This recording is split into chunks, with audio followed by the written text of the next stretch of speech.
5 reasons to quit everything and start surfing. So a few years ago, I quit my job and bought a one-way ticket to Indonesia and decided I'd learn how to surf. I had no idea what I was doing, super inexperienced.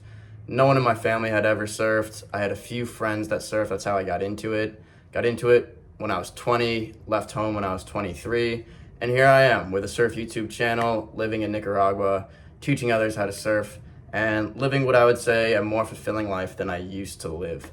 And so these are the 5 reasons that you should quit everything and start surfing. 1, the ocean is the ultimate teacher. You don't need to become the best surfer in the world to get the benefits of surfing because you're exposed to the ocean, to Mother Nature. In every other sport or activity I played, there was always a way to call time out, a way to escape when things got too intense. However, in the ocean, you are forced to rely on yourself. There's no other person, no rescue team or anything like that that can help you out when you get into a sketchy situation in the ocean. You're forced to rely on yourself. And this is how Mother Nature and the ocean acts as the ultimate teacher. You're forced to rely on your own abilities, use your own resourcefulness and decision making in order to get out of a sketchy situation. Now you take what you learn in the ocean and you can apply it to other parts of your life. Whether it's starting your own business or improving your relationships, you're forced to rely on your own self and your own integrity. Surfers take on the mentality that we happen to the world, not the world happens to us. Okay, number 2, the future economy will be full of real world experiences. So with the invention of AI and automation and robots going to be doing everything, what are people going to value the most? In my opinion, it will be real world experiences. Now one day there may be a robot that can give better surf lessons than I do, and when that day comes, that'll be great or scary, I don't know. However, I think that day is farther in the future than the day that a robot will be able to do your accounting or lawyer job or whatever corporate job you do right now. So I used to work in one of those corporate jobs. I worked at a bank, and I tell you what, every AI system right now can do way more than I was able to do and do it way better and do it 24 hours a day. So in that sense, I didn't get fired because I was replaced with AI, but I did step down.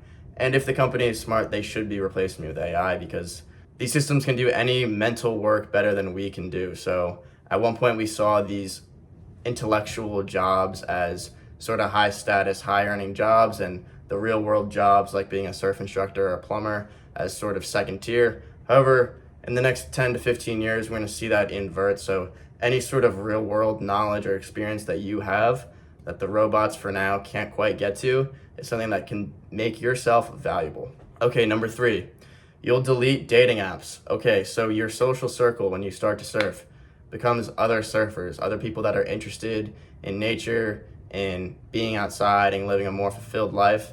And for me, this has really improved my dating life and just ability to connect with other people because you're in those environments already. So for me, I was living in a city and the only way to meet people would be to go out to bars, get super drunk and sort of blabber to other people about stupid shit. And when I started surfing, it completely inverted and it was like exposed to a whole new world of other people who enjoy doing things that I like to do. Now, to be honest, I think all human beings are more oriented to the surf lifestyle, and when you're in that environment, you're more open to meeting and connecting with other people.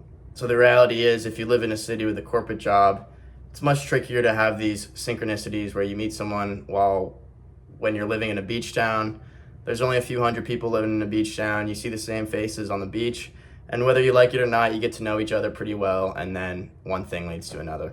4, surfing will take you all over the world. In every surf spot, there are different seasons. So when you first start surfing, you just need little waves, go by the ocean, no big deal. However, once you get really into it and you're fully addicted, that's when you start chasing swells depending on the seasons. So right now I'm based in Nicaragua. I'll be in Nicaragua through the swell season, so through December, and then it will be time for me to go chase some waves in the northern swell. So the northern winter produces these storms from the north, and they send swell from the north of the world all the way down. So places like Morocco, Portugal light up in the winter months. Southern hemisphere produces these winter storms and sends swell up the world. So that's when places like Nicaragua, Central America, Indonesia really start to pump. So surfing will take you all over the world. I've been to Fiji, I've been to Indonesia, Australia, Nicaragua, all of Central America, and plenty of other places that I'm probably excluding right now. Number 5, it's the most sustainable drug on the market. So here's the deal. Surfing gives you this high that everyone calls stoke, whatever you want to call it. You feel high after you surf. It's the best. And we all like feeling good. There's no secret to that. But the thing about surfing is it's actually sustainable. Why? Because you have to put in a tremendous amount of effort in order to get this stoke.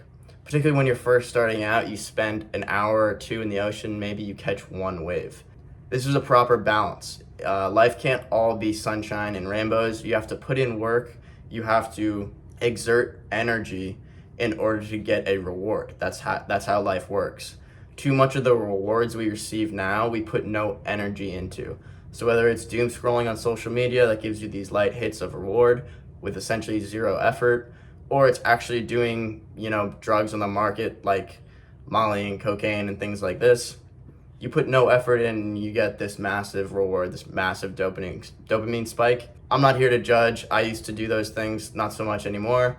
However, the reality of those things is that they are unsustainable because you don't have to put the work in order to get this high. With surfing, however, you are at the whims of Mother Nature and it's a true test of your own ability, and you have to push yourself in order to get super stoked up and fired up, ready to go, so that the reward, when you do have those days where you're just on it and you're in tune with nature and Mother Nature is rewarding you and you're stoking out of your mind, that's actually a sustainable way to live a life because you're getting exercise.